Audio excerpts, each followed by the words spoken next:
महात्मा उपासक डॉक्टर सोहनराज तातेड़ पुनरुत्थान और आत्मविज्ञान के बाद अब सनातन सत्य, जैसी दृष्टि वैसी सृष्टि, कुदरत, कुदरती रचना, एक कुदरत के कानून से शाश्वत सुख की प्राप्ति। लॉग इन करें www.drsohanrajtated.com, YouTube channel doctor Sohanraj Tated, Play Store से डाउनलोड करें mobile app doctor Sohanraj Tated. सनातन सत्य, इस कार्यक्रम को हम कुदरत, कुदरती रचना और कुदरत के कानून के अंतर्गत आपके सामने प्रेषित करते हैं। इसको प्रेषित करने का हमारा मकसद, उद्देश्य क्या है? हम आपको इस जगत की रियलिटी, अल्टीमेट ट्रुथ, सार्वभौम सत्य, हम वो आपको देना चाहते हैं, आपको बताना चाहते हैं। क्यों बताना चाहते हैं? ताकि आपको राइट बिलीफ मिले, आपको सम्यक दर्शन मिले, आपको आर्ट ऑफ द विजन मिले, सही दृष्टि, सही सोच मिले। और जब व्यक्ति को सही सोच मिल जाती है तो उसकी दिशा सही हो जाती है। दिशा बदल दीजिए, दशा बदल जाएगी। नज़र बदल दीजिए, नज़रिया बदल जाएगा। दृष्टि बदल दीजिए, सृष्टि बदल जाएगी। यही कार्य हम सनातन सत्य के इस कार्यक्रम में करते हैं और ये सारा कार्य अलग अलग एपिसोड्स के माध्यम से करते हैं। तो आज बहुत ही सुंदर एपिसोड लेकर के हम आपके सामने प्रस्तुत हो रहे हैं। वो आपके अस्तित्व पर है कि मैं शुद्ध आत्मा हूँ। हम आपको बताना चाहते हैं कि आपका अस्तित्व क्या है। देखिए कि आपका जो ये शरीर है, ये शरीर के अंदर दो चीज़ें हैं। एक तो दिखाई देने वाला शरीर है, जिसके अंदर की, मैं स्टार्ट से चलूँ, कोशिकाएं हैं। कोशिकाओं के बाद के अंदर, उसके अंदर छोटे छोटे अवयव बनते हैं। अवयव के बाद के अंदर हमारे सारे तंत्र बनते हैं, रुधिर तंत्र, उत्सर्जन तंत्र, सिस्टम बनते हैं। और इन सभी सिस्टम से ये पूरा शरीर जो दिखाई दे रहा है, आँख, नाक, कान है, बनता। इसमें 5 इंद्रियां हैं, इसके अंदर मन है, इसमें बुद्धि है, इसके अंदर चित्त है और सब कुछ इसके अंदर भरा हुआ है। ऐसा कहा जाता है कि जे पिंडे ते ब्रह्मांडे, जो मनुष्य का ये पिंड है उसके अंदर ब्रह्मांड समाया हुआ है। चाहे ब्रह्मांड को देखो, चाहे उसके प्रतिनिधित्व करने वाले पिंड को देखो, एक ही बात होती है। कई बार क्या होता है कि विश्व की मीटिंग होती है तो भारत के प्रधानमंत्री जाते हैं या भारत के राष्ट्रपति जाते हैं, तो वो हमारे देश का प्रतिनिधित्व करते हैं।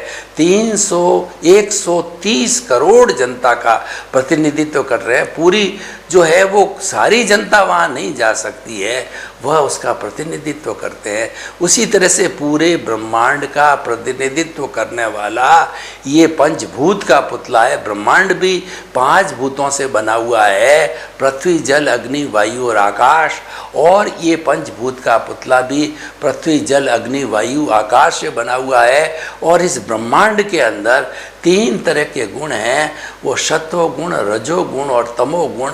वही 3 तरह के जो गुण हैं हमारे इस शरीर के अंदर है। सिमिलरिटी है दोनों, ये उसका एक मॉडल है जो सिमिलरिटी है। तो इसके अंदर जो इस हमारे शरीर के अंदर 2 तत्व मौजूद है, एक शरीर और उस शरीर को चलाने वाली, मैं बोल रहा हूँ किसकी ताकत से बोल रहा हूँ, मैं हाथ हिला रहा हूँ किसकी ताकत से हाथ हिला रहा हूँ, मैं सोच रहा हूँ वो ऐसी कौन सी ताकत है जिसके हिसाब से सोच रहा हूँ।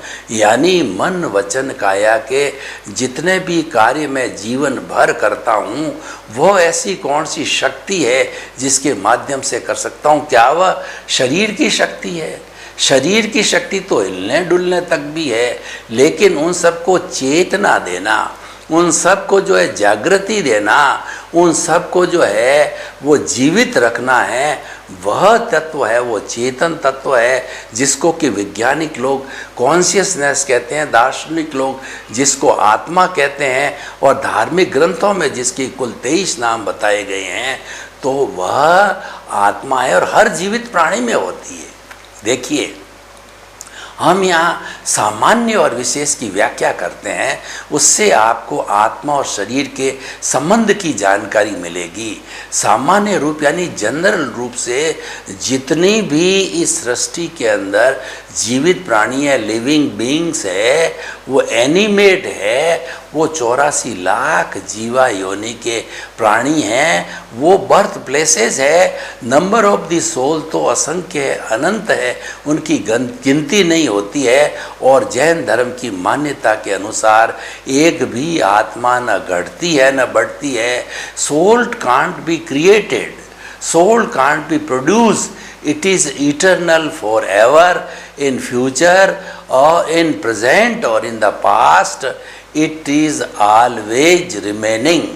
सो इसीलिए उसका क्रिएशन नहीं है, ऑलरेडी वो क्रिएटेड है चेतना, और उनकी संख्या में कोई अंतर नहीं आता है। तो हमारा जो ये आत्म तत्व है, सामान्य दृष्टि की हम बात कर रहे थे कि जितने भी 84 लाख जीवा योनियाँ हैं, वह सामान्य रूप से सारी आत्माएं एक जैसी ही, उसके अंदर कोई अंतर किसी भी आत्मा में नहीं है, कोई विविधता नहीं है।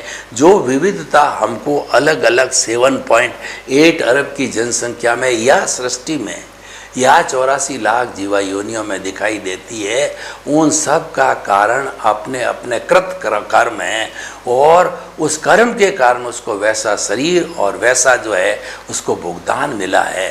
तो जब सब में सामान्य एक सी है, चाहे राम की हो, कृष्ण की हो, महावीर की हो, आपकी हो, मेरी हो, कीड़ा हो, मकोड़ा हो, गाय हो, भैंस हो, हाथी हो, उसके अंदर सब में एक सी चेतना, एक सी आत्मा है, और हर आत्मा प्रभु बनने की योग्यता रखती है, स्वतंत्र होने की योग्यता रखती है, मुक्ति में जाने की हर आत्मा की योग्यता होती है। क्यों? उसमें अनंत ज्ञान है, अनंत दर्शन है, अनंत शक्ति है, वो अनंत सुख का धाम है, और वो जानने वाला, देखने वाला है, वो ज्ञाता है, दृष्टा है। ये सामान्य व्याख्या, कितनी सुंदर व्याख्या है कि सब समान है। जब हम समानता का व्यवहार लेकर के चलते हैं तो किसी के साथ के अंदर भी दुर्व्यवहार और असमानता का व्यवहार और किसी को नीचा दिखाने का या किसी को बुरा भला करने का कोई अवसर ही नहीं रहता, स्कोप भी नहीं रहता, क्योंकि सब समान है। अब देखिए, एक दूसरी स्थिति आती विशेष की स्थिति, वो राग द्वेष से जुड़ी हुई है, वो लाइक डिसलाइक से जुड़ी हुई है। विशेष स्थिति में क्या है कि आत्मा तो वही है, हमने बताया पेड़ की और मनुष्य की, लेकिन ये विद्वान है, ये प्रधानमंत्री है, ये राष्ट्रपति है, ये मेरा पति है और मैं उसकी पत्नी हूँ, ये कुबेरपति है और ये बहुत बड़ा लेखक है, इंजीनियर है, डॉक्टर है, चार्टर्ड अकाउंटेंट है। तो हमने क्या उसको वीआईपी बनाया, उसको विशेष बनाया। जहाँ विशेष बन जाता है वहाँ ये संसार खड़ा हो जाता है और व्यक्ति आवागमन के अंदर चलता रहता है, और व्यक्ति सामान्य स्थिति में रहे तो वो मुक्ति को प्राप्त करता है। इसीलिए मेरे कहने का अर्थ क्या है कि जो आज का विषय है कि मैं तो शुद्ध आत्मा हूँ, आप जो है अपने अस्तित्व की जानकारी करिए, आप अपने निज स्वरूप की जानकारी करिए, आप जीवन का ध्येय बनाइए कि आखिर मुझे सर्च करनी कि मैं खुद कौन हूँ। देखिए कितनी बड़ी विडंबना है। जब हमारी समझ आती है तो हम बड़े बड़े टारगेट बनाते हैं और अपने अपने हिसाब से व्यक्ति टारगेट बनाता है। कोई भारत का राष्ट्रपति बनाने का टारगेट बनाता है और कोई प्रधानमंत्री बनाने का, कोई रिलायंस जैसा कुबेरपति बनने का, कोई बहुत बड़ा जो है इंजीनियर वेंकटेश्वर राव जैसा इंजीनियर, और कोई डॉक्टर बनने का।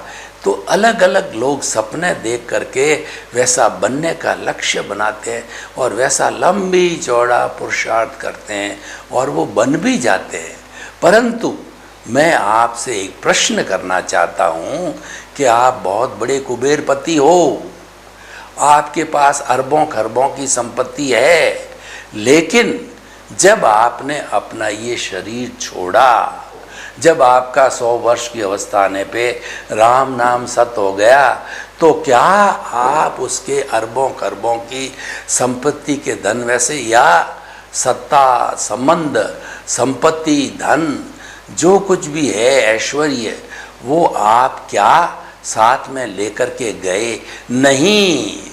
इसीलिए कहा गया है कि तू खाली हाथ आया खाली हाथ जाएगा। गीता में भगवान कृष्ण ने कहा है कि तुम क्यों चिंता करते हो, तुम क्या लेकर के आए थे, इसीलिए और क्या लेकर के जाओगे? न तो कुछ लेके आए थे न कुछ लेके जाओगे, यहीं से लिया और यहीं पर देना है, यहीं छोड़ के जाना है। जब कुल निष्कर्ष की भाषा के अंदर कुछ नहीं होना है तो आप जो आपका स्वरूप है, जो कि आपका भूत में भविष्य में वर्तमान में सब में एक रहता है और जीवित प्राणी मात्र में एक रहता। मैं जड़ की बात नहीं करता हूँ क्योंकि जड़ के अंदर अनुभूति नहीं होती, जड़ में फीलिंग नहीं होती। जड़ तो हमारा साधन है। मैं तो साध्य की बात करता हूँ। जड़ परमात्मा नहीं बन सकता है, परमात्मा तो जीवित प्राणी ही बन सकता है। धीरे धीरे अपना डेवलपमेंट करके मनुष्य बन करके अपना सेल्फ रियलाइजेशन करके और वह मुक्ति को जा सकता है। तो जो हमारा जब ध्येय बन गया कि मैं आप दूसरे ध्येय बनाइए, उसकी कोई मनाही नहीं है और बनाए नहीं वो तुम साथ लेके आते हैं। जो नियति हम साथ में लेके आते हैं और वो नियति ही अपना काम करती है। कोई व्यक्ति अपनी नियति के अंदर अगर कुबेरपति वो बनने की नियति लेके आया है और वह बाद में कभी चिंतन करे कि नहीं मुझे तो राष्ट्रपति बनना है, नहीं बन सकता। कोई व्यक्ति जो है वह ये चिंतन पीछे से लेकर के आया नियति के साथ में कि मुझे तो अच्छा इंजीनियर बनना है तो बन जाएगा।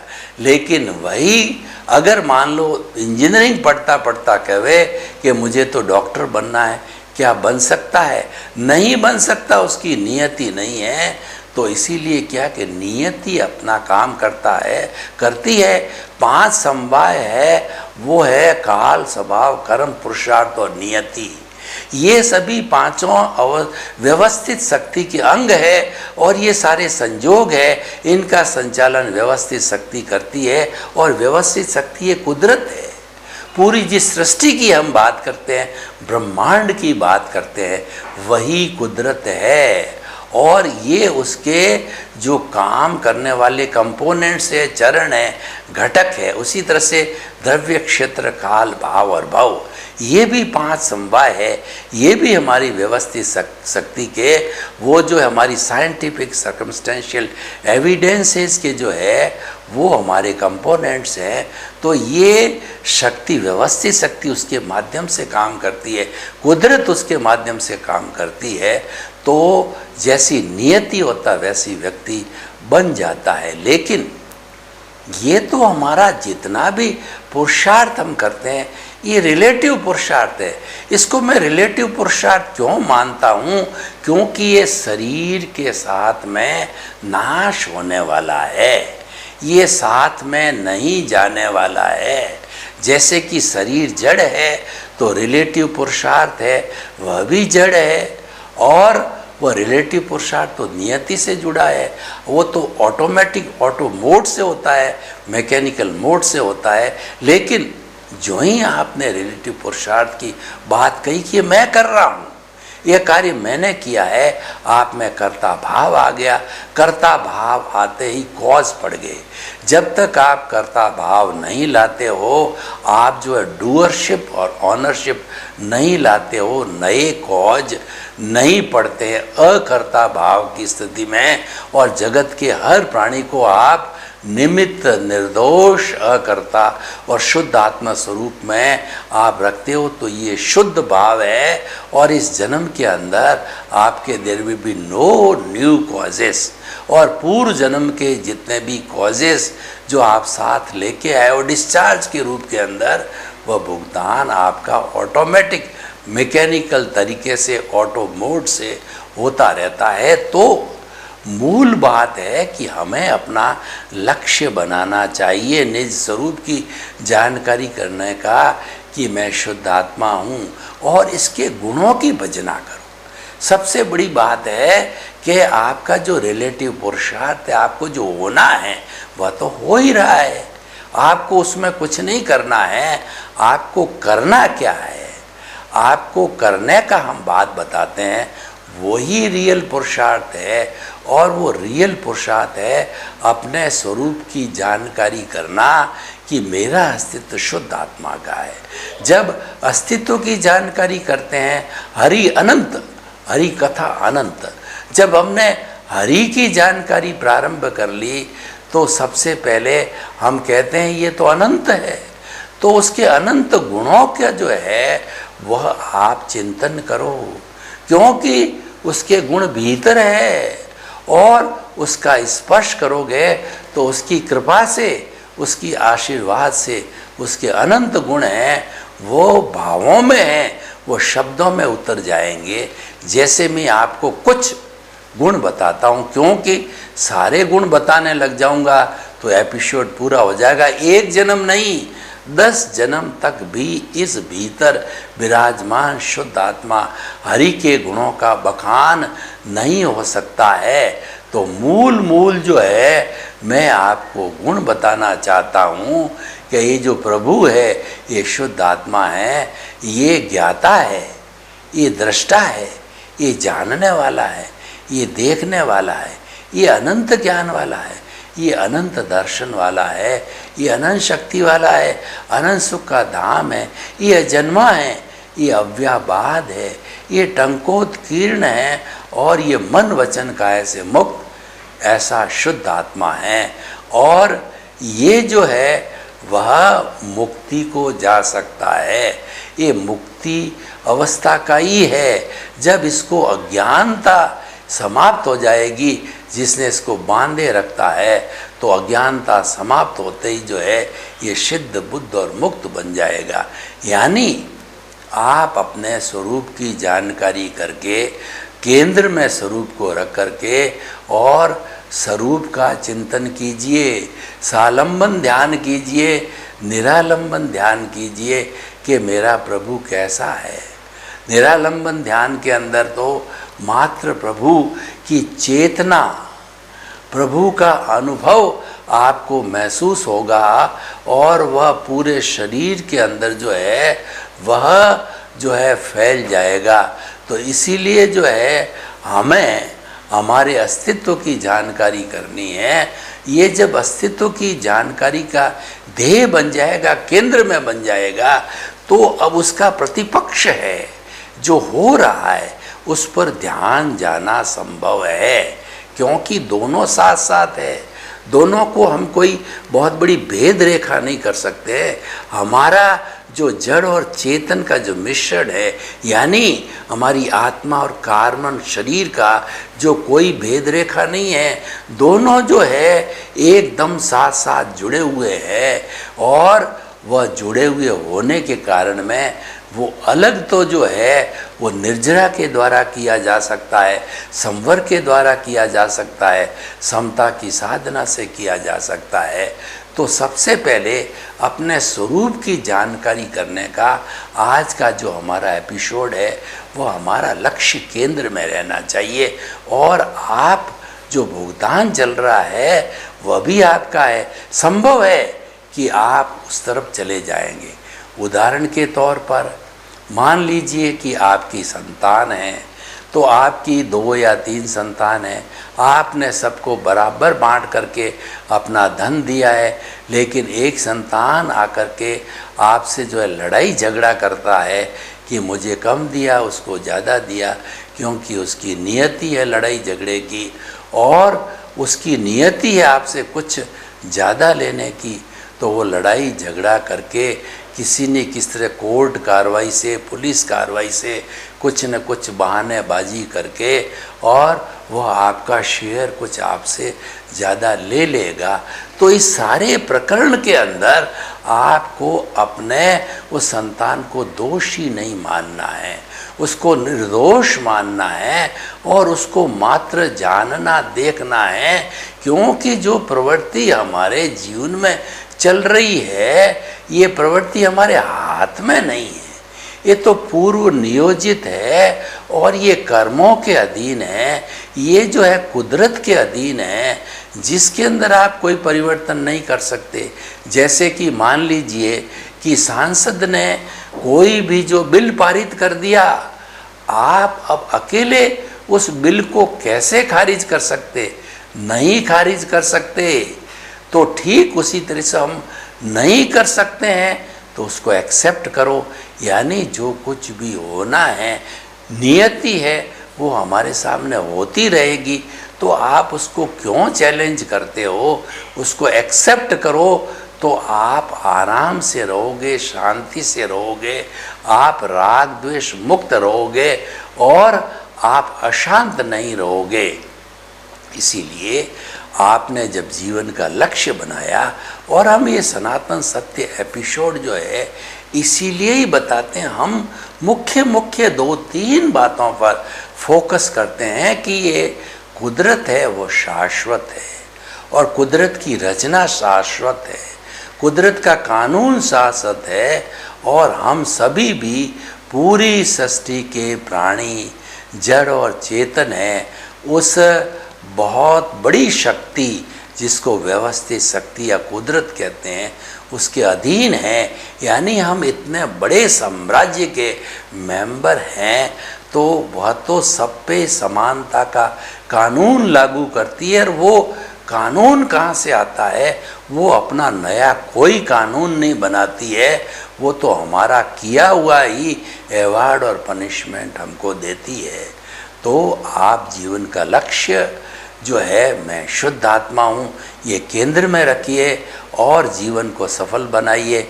आप सभी के प्रति मंगल भावना, शुभकामना, जगत के सब जीवों को सुख मिले, शांति मिले, आनंद मिले और सभी जीवों को मुक्ति मिले। आप सभी के प्रति मंगल भावना, शुभकामना। महात्मा उपासक डॉक्टर सोहनराज तातेड़ पुनरुत्थान और आत्मविज्ञान के बाद अब सनातन सत्य, जैसी दृष्टि वैसी सृष्टि, कुदरत, कुदरती रचना, एक कुदरत के कानून से शाश्वत सुख की प्राप्ति। लॉग इन करें www.drsohanrajtater.com, YouTube channel doctor Sohanraj Tated, Play Store से डाउनलोड करें mobile app doctor Sohanraj Tated.